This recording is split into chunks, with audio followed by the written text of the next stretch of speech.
If you don't have this in your homeschool, it's very possible that it could fail. Now, you're probably thinking it's academics, socialization, physical fitness, but it's none of those. What it actually is connection. If you fail to have connection with your children, the possibility of your homeschool running smoothly is pretty slim. So you want to have your homeschool connection be a priority, and that is your one-on-one connection with each individual child. If you have broken bonds, those will need to be fixed, and I'm going to tell you some ways that you can do that. So you want your homeschool and your children to be able to approach you and to feel safe and to be willing to share things and their feelings, right? So one of the ways that you can do this is through poetry. So poetry is magical because it helps give children a way to express feelings, to feel emotions in ways that will, open them up and be willing to talk about things. So here's number one, being able to repair broken bonds. So poetry, of course, does this because, again, you have the opportunity to sit down and snuggle with your kids. You can enjoy the time with them. It's just you reading aloud. But what do you do when you have a child that already wants to have nothing with you, has nothing to do with you, or, may just be kind of standoffish? So a great way to do that is through poetry. So sometimes when you have a broken relationship with a child, you are trying to figure out certain problems that you might be trying to address. It might be disrespect. It might be laziness. It might be being kind to siblings. There's lots of different things that could be causing tension and then causing a rift in the harmony of your home. So one of the ways you can help address this is by you doing a little research. And if you want me to give some suggestions in the comments, just let me know. So you look for some poems that might have a character in it that might be displaying the same type of behaviors that you're having problems with. So for instance, this isn't a poem, but this is a story that a lot of you will know, The Boy Who Cried Wolf, right? So if you have a child, say, that lied all the time, you could read the story, but then in the end, you could address the problem without pointing any fingers, because people do not like to be blamed for their faults or their faults being brought up, right? So if you have something as simple as a poem that you can read out loud, then you can ask your children, like, hey, what do you think the character did wrong? Do you see anything wrong with what the character is doing? What should the character be doing instead? How should the people around him handle it? So there's all these different questions that you can ask. And what's the really interesting thing is to see how your children answer, especially the one that you might be reading it specifically for. Now, some kids are pretty savvy and they might try to call you out and be like, okay, mom, you're trying to call me out. And all you have to do is be like, no, this is just a poem that we're reading today, okay? Because you don't want them to, again, feel like you're pointing a finger at them. But that aside, being able to see how your children look at the situations not only might help with repairing bonds, because it might bring awareness to the child who's doing these things and not really realizing what they're doing and the effect it has on the people around them. So being able to hear it outside of themselves, somebody else doing it, it might make them realize, hey, wait a second, I do that and I should probably start fixing it or correcting it.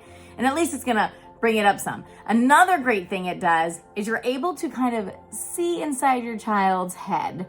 So you might read a poem and maybe the character or the idea of the poem kind of leans toward like not making good choices. You'll be able to see what your children's answers are. Does a child see no problem with how the character is acting? Or maybe they'll point out like, that's bad, nobody should be doing that, and they shouldn't be mean to that person, and this is how they should be treating them. So it gives a glimpse into your child's minds, and either one, you get to be happy and be like, oh my goodness, I'm so glad they answered that way. Or two, it might wake you up to some, maybe situations or morality that you might want to touch more on within your homeschooling with your family. Okay.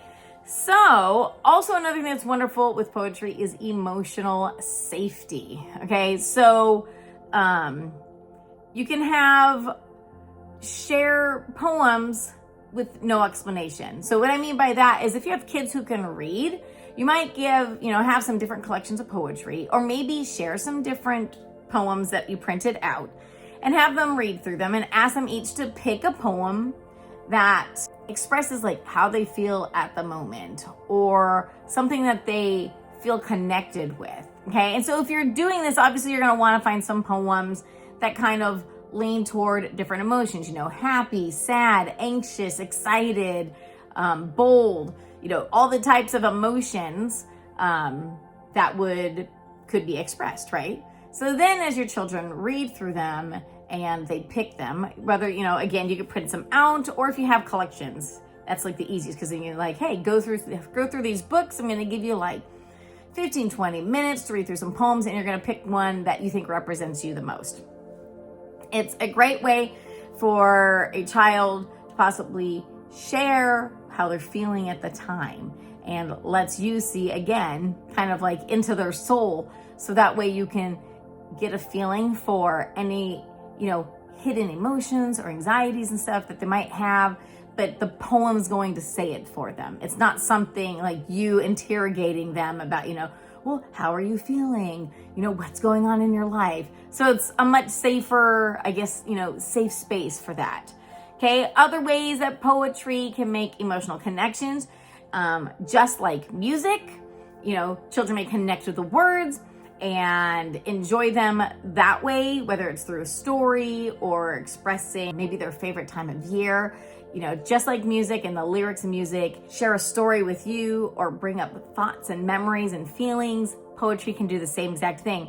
You also, just the experience of reading poetry together, especially if you're reading like funny poetry, creates great feelings of fun and excitement, and kind of, embeds a good feeling in them during that time, and then creates these positive memories. And these are all things that can help make poems stick with kids the rest of their lives, especially when kids are like memorizing poetry and stuff in the future. Then they create a bond with the words that are on those pages, and it just becomes part of them and a great memory. So just to recap, poetry can do lots of different things, and you want the connection, especially, eye-to-eye contact, right? If you're reading to your kids, and then especially if you have discussion afterwards, make sure you're making eye-to-eye contact. Don't be on your phone when they're answering. Don't be, looking for the next poem. Make sure you have eye-to-eye contact with every single child as they're giving their explanation or their ideas, and proven all the way from when babies are born that eye-to-eye contact is, a innate human nature to feel connection with others. So make sure you make eye-to-eye contact, okay? So to create these connections, right? We want connection within our homeschool. We want to make sure we have strong bonds with our children. We want to heal any broken bonds. And through poetry, you can do that because you can create emotional safe spaces. You can share thoughts and emotions. You can see into your child's mind on how they're interpreting different things. You can create good, happy memories, and all these types of things are going to help create this great connection with your children. Throw in, of course, I'm a proponent for tea time, throw in some snacks and some tea, or, whatever yummy drink you want to have, and be able to read poetry and discuss, and be able to, fix issues and stuff within your family without having to be combative. It is going to start magical things and create wonderful connections.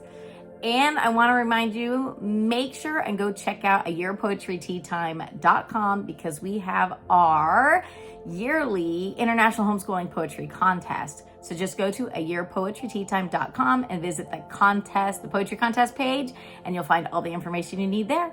Perfect. Talk to you next time.